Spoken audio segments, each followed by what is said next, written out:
Bible ouverte, une étude de la parole de Dieu avec la bergère Marie-Laure Bonnet.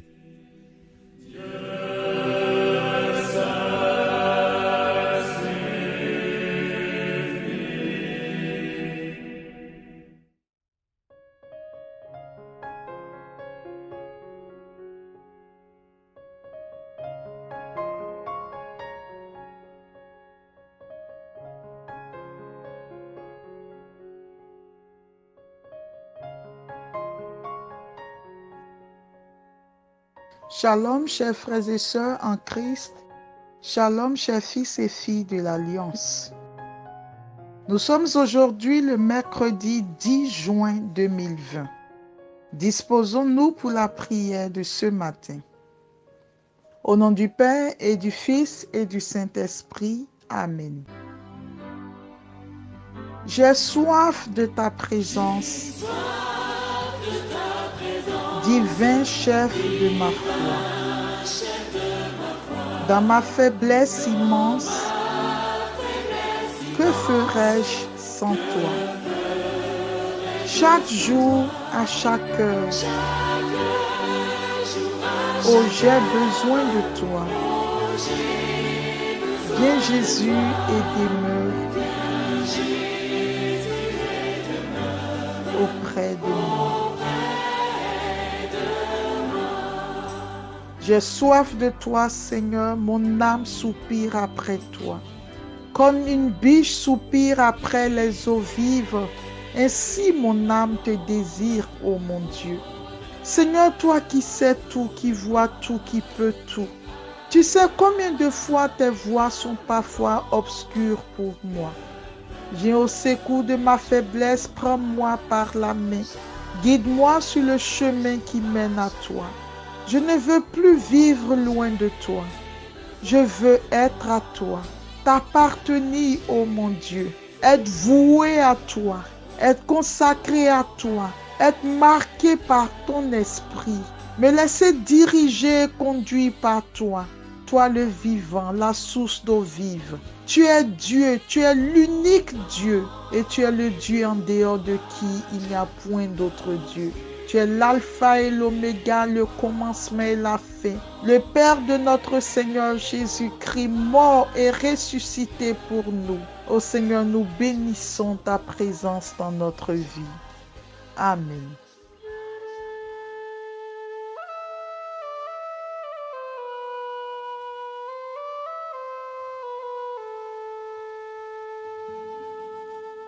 Chers frères et sœurs, nous terminons ce matin notre étude du livre de Jonas. Et comme nous l'avons vu dans cette seconde partie, nous avons dit qu'il y a 3 épisodes, dont nous avons vu les 2 premiers épisodes. Et ce matin, nous finissons avec le 3e épisode qui parle de Jonas chapitre 4, les versets 1 à 11.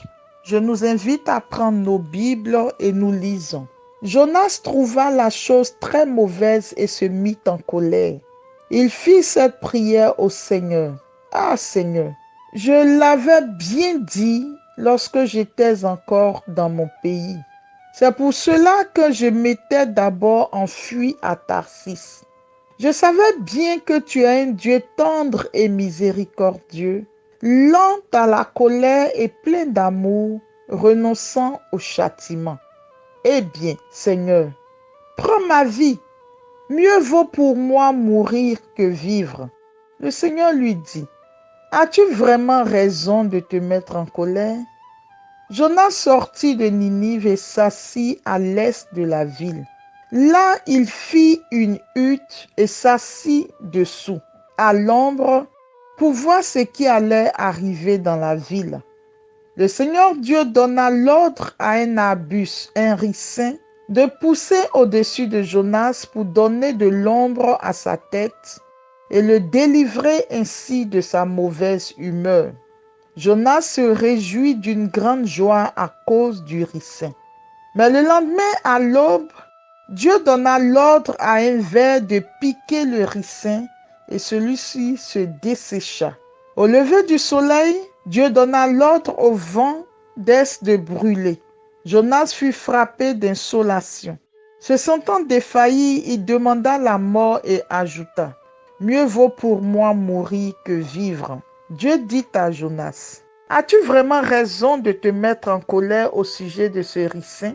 Il répondit, « Oui, j'ai bien raison de me mettre en colère, jusqu'à souhaiter la mort. » Le Seigneur répliqua, « Toi, tu as pitié de ce ricin qui ne t'a coûté aucun travail et que tu n'as pas fait grandir, qui a poussé en une nuit et en une nuit a disparu. Et moi, comment n'aurais-je pas pitié de Ninive, la grande ville où, sans compter une foule d'animaux, il y a plus de 120 000 êtres humains qui ne distinguent pas encore leur droite de leur gauche. » Parole du Seigneur. Chers frères et sœurs, ce texte que nous venons de lire est extrêmement intéressant et vachement riche. La première chose qu'on remarque, c'est que quand Jonas arrive à Ninive, il annonce que d'ici 40 jours, Ninive sera détruite à cause du péché de ce peuple. Et voici qu'en cours de route, grâce à leur repentance et leur repentir sincère, le Seigneur renonce au châtiment. Et Jonas ne fait une réflexion. Il dit, je savais que tu étais miséricordieux, lent à la colère, que tu reviens de tes décisions. Voilà pourquoi quand tu m'as envoyé en mission, je n'ai pas voulu partir et que je me suis enfui à Tarsis. Donc on comprend aujourd'hui pourquoi Jonas s'est enfui à Tarsis. Parce qu'il savait que Dieu l'envoie. Non seulement le pays est dangereux, mais c'est un Dieu qui fait miséricorde et qui pardonne. Et qu'il est presque convaincu que Dieu va pardonner à ce peuple dont Dieu perd son temps. Dieu veut le fatiguer pour rien. Dieu n'a qu'à leur faire miséricorde. Sans lui, Jonas. Deux éléments se dégagent ici de l'attitude de Jonas. Premièrement, Dieu aurait pu susciter de lui-même, sans aucun appui humain, se repentir de toute la ville. Mais ça allait être quelque chose de difficile parce que la foi et la parole de Dieu sont les éléments qui déclenchent dans la vie des humains un repentir sincère. Bien que Dieu puisse agir directement, le Seigneur a besoin des humains, que les humains soient collaborateurs de son œuvre, que les humains participent au salut de leurs frères humains. Donc Jonas ici devait comprendre que Dieu, même s'il peut agir directement, le Seigneur nous utilise également comme des messagers et des ouvriers dans sa moisson, et en le faisant, Dieu nous honore en nous permettant de participer à une mission si grande. Jonas connaissait l'aspect de la miséricorde de Dieu, mais Jonas ne connaissait pas la pédagogie de Dieu et les façons de faire de Dieu. Et c'est la raison pour laquelle, chers frères et sœurs, il est important de savoir que Dieu est immense, qu'on ne finit pas de connaître le Seigneur. Et que chaque jour que nous avons devrait être une occasion pour nous de connaître davantage le Seigneur, de demander la grâce au Seigneur de nous aider à le connaître vraiment. Et Jonas ne connaissait pas cet aspect de Dieu. Il ne savait pas que Dieu s'humilie et se rabaisse au point où il a besoin des humains. Il a besoin que les humains participent comme co-rédempteurs à l'avènement et à l'extension de son royaume sur la terre. Le Seigneur pouvait apparaître sur la terre sans passer par le sein d'une femme. Mais il va encore choisir de composer avec les humains, remettant sa vie en tant que Dieu entre les mains d'une femme.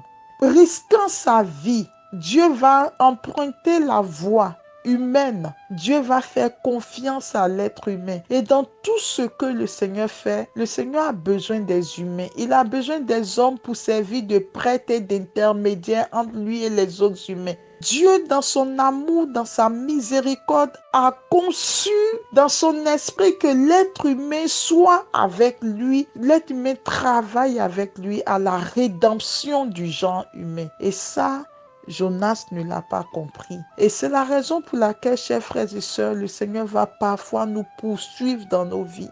Dieu va nous poursuivre parce qu'il nous a confié quelque chose de spécial à faire pour que son royaume advienne dans notre société d'aujourd'hui. Et tant que nous fuyons, tant que nous ne sommes pas là, l'œuvre de Dieu n'est pas totalement complète.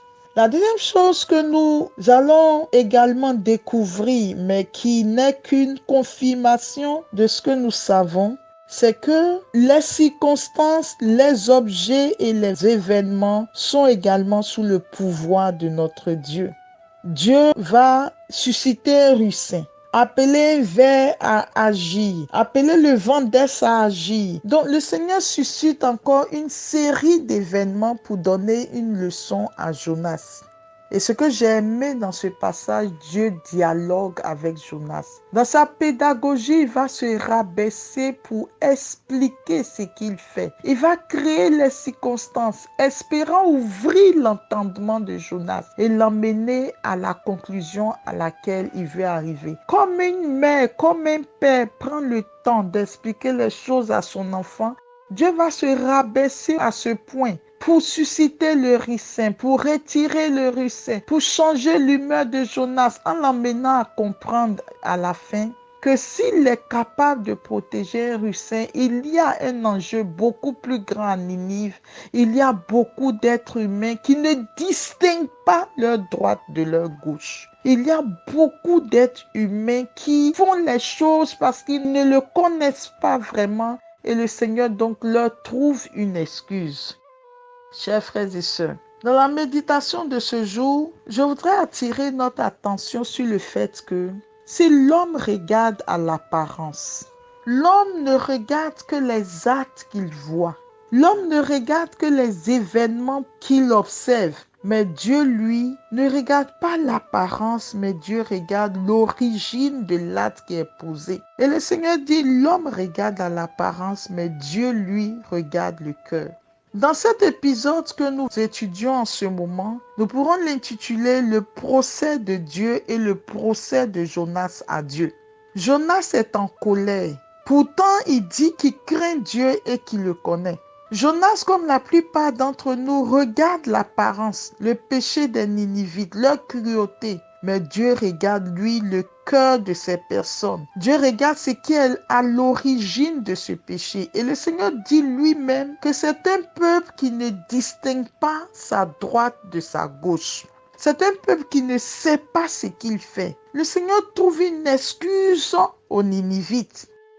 L'amour que Dieu nous appelle à avoir, chers frères et sœurs, vis-à-vis de notre prochain, c'est un amour qui transcende le jugement que nous pouvons avoir sur les actes qu'il pose. Mais c'est un amour qui va à la recherche du pourquoi. Pourquoi est-ce que l'autre pose tel ou tel acte? Dans l'hymne à l'amour que nous trouvons dans 1 Corinthiens, le chapitre 13, il est dit « L'amour excuse tout ». Mais on ne peut excuser que lorsqu'on est capable de dépasser les premières impressions que nous avons d'un acte qui est posé. Nous ne pouvons excuser et justifier que lorsqu'on est capable de transcender l'acte posé et ses conséquences et d'aller à la recherche profonde de ses origines. Qu'est-ce qui a poussé l'autre à pouvoir faire ce qu'il fait en ce moment? Chers frères et sœurs, cet aspect me paraît fondamental et important. Si nous ne sommes pas capables de nous arrêter à nos premières impressions, si nous ne sommes pas capables de dépasser l'acte posé, si nous ne sommes pas capables de dépasser les conséquences de l'acte posé pour aller chercher, mais qu'est-ce qui pousse l'autre à se comporter de cette façon, d'une façon si désagréable, d'une façon si méchante, d'une façon si coléreuse. Parfois, c'est le trop plein d'un mal-vivre. Parfois, c'est le trop plein d'une blessure trop profonde qui mine l'autre de l'intérieur et qui fait que l'autre extériorise par la méchanceté, par la cruauté. Parfois, c'est parce que la personne ne connaît pas Dieu, qu'elle est tourmentée de l'intérieur par l'ennemi. Chers frères et sœurs, les actes des autres sont parfois des SOS que Dieu nous lance pour nous redire la fragilité de nos frères et sœurs, pour nous redire leurs besoins d'amour, d'assistance, leurs besoins de rapprochement. Le Seigneur va nous emmener à dépasser leurs agissements pour les rejoindre dans leur misère profonde, les prendre par la main et les aider à sortir de là. Et c'est exactement ça la pédagogie de Dieu. Dieu dit, il ne distingue pas leur droite de leur gauche. Et voilà pourquoi Dieu vient à eux. Dieu suscite suscite un mouvement de réveil en eux. Dieu les menace afin qu'ils se ressaisissent et qu'ils le connaissent et qu'ils reviennent de leur mauvaise voie. Demandons la grâce à Dieu, chers frères et sœurs, de nous aider à être des instruments de son royaume, de nous guérir, de nous équilibrer suffisamment afin que nous soyons capables dans nos vies de transcender toutes les méchancetés, les incompréhensions, tout ce qui nous peine et nous fatigue, tout ce qui nous met en colère, que Dieu nous donne la force de transcender tout cela afin que nous devenions des sources de bénédiction pour nos frères et sœurs. Nous achevons aujourd'hui l'étude du livre de Jonas. Nous avons vu que Jonas est l'un des livres les plus courts de la Bible. Et pourtant, plusieurs thèmes se dégagent de ce livre. Les thèmes qu'on aurait pu approfondir à partir du livre de Jonas, nous avons l'appel de Dieu dans nos vies. Où est-ce que nous en sommes? Est-ce que nous percevons cet appel? Est-ce que nous sommes en train de répondre à l'appel du Seigneur? Un deuxième thème, c'est notre position aujourd'hui en Christ. Sommes-nous couchés, assis ou debout? Le troisième thème, c'est quels sont les Tarsis de nos vies, les lieux où nous fuyons loin de la présence du Seigneur. Quatrième thème, c'est s'attendre à l'inattendu de Dieu, qui nous fera faire des choses auxquelles nous n'avons jamais pensé, comme Jonas qui l'envoie dans un pays étranger alors que Dieu n'a jamais envoyé un prophète dans une nation païenne. Un cinquième thème qu'on pourrait trouver, ce sont les conséquences du péché dans nos vies. La cascade de descente que Jonas a connue. Quels sont les lieux de descente de nos vies? Ou parce que nous résistons à Dieu, nous voyons que nous descendons chaque fois. Jonas qui descend à Tarsis, qui descend sur le bateau, qui descend dans la cave, qui descend dans le sommeil, qui descend dans la mer, qui descend dans le ventre du poisson. Et la mer comme lieu où le diable règne. Comment est-ce que le péché nous a fait descendre? On pourrait analyser cela. Un autre thème, c'est de savoir que Dieu est maître et l'auteur parfois des circonstances et des événements de nos vies. Donc arriver à identifier dans nos vies quels sont les lieux où nous ne comprenons pas mais qu'on pourrait identifier comme les lieux d'action de Dieu. Un autre thème peut être la question du discernement. Comment savoir si les épreuves que nous vivons viennent du diable ou sont les conséquences de nos choix et décisions ou viennent et sont autorisées par Dieu pour nous donner une leçon, pour nous ramener sur un droit chemin? Un autre thème peut être la question de la grande miséricorde de Dieu vis-à-vis des païens et de nous-mêmes. Est-ce que nous sommes dans la voie du Seigneur? Est-ce que nous croyons en la miséricorde de Dieu ou de façon subtile, nous sommes en train de nous installer dans le péché contre le Saint-Esprit? Un autre thème peut être connaître vraiment Dieu et ses voies. Jonas pense connaître Dieu, mais il ne connaît pas aussi bien Dieu qu'il le croit. Un autre thème peut être comment se comporter vis-à-vis des sorciers. Jonas a été une sorte de sorcier pour ses mariniers. À cause de Jonas, ils ont perdu toutes leurs richesses et ils ont failli perdre leur vie. Chers frères et sœurs, dans ce court passage de la Bible, il y a plusieurs thèmes qui se sont dégagés. Mais retenons qu'envers et contre tout, l'auteur du livre de Jonas avait un problème à résoudre. Il voulait montrer à ses frères juifs que Dieu n'est pas seulement le Dieu des Juifs, mais qu'il est aussi le Dieu de l'humanité tout entière. Que s'il a choisi Israël, il est à l'œuvre également dans la vie des païens. Il a voulu montrer Jonas qui est un prophète qui dit connaître Dieu, qui s'est inscrit du début du livre jusqu'à la fin dans des compromissions, dans des attitudes de désobéissance, de révolte, de murmure. En face de ça, il montre des païens. Les païens comme les marins qui se convertissent. Les païens qui prient quand il y a des difficultés. Les païens qui vont réveiller Jonas comme Dieu a réveillé Jonas. Des païens qui refusent de jeter Jonas à la mer et qui tentent de le sauver. Des païens qui, même au moment où ils vont jeter Jonas, prient Dieu afin que Dieu leur pardonne, car ce n'est pas de leur faute. Des païens qui finissent par se convertir. Des païens ninivites qui se convertissent également lorsque Jonas commence à annoncer leur prochaine destruction. Et nous voyons, l'auteur du livre a voulu montrer à ses frères juifs, il ne servait à rien, comme nous l'avons vu dans l'introduction de ce livre, de repousser les Samaritains qui voulaient les aider à bâtir le temple. Si Dieu a choisi Israël, l'objectif de Dieu, c'est de partir d'Israël pour toucher le monde entier. Voici ce que l'auteur du livre de Jonas a voulu montrer.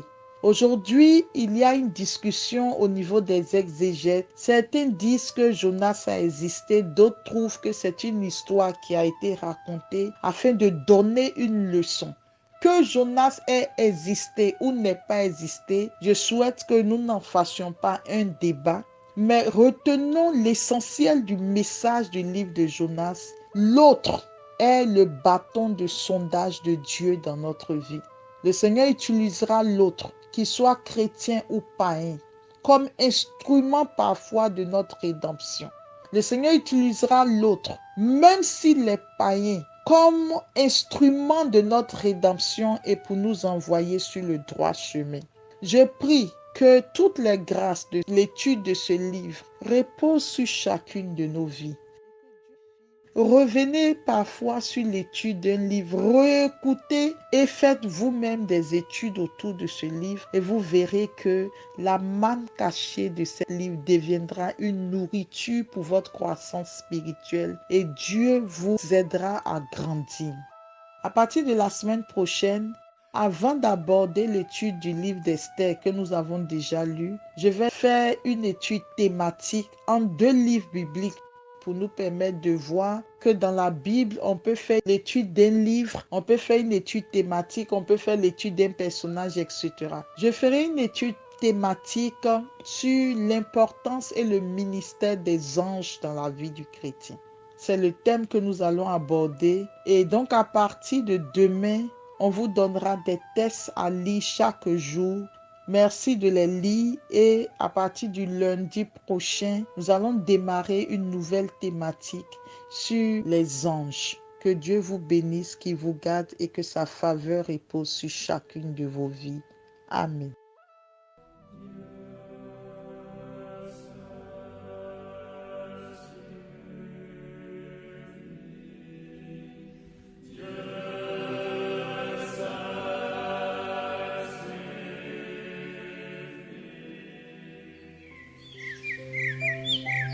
Vous venez de suivre la Bible ouverte, une étude de la parole de Dieu avec la bergère Marie-Laure Bonnet.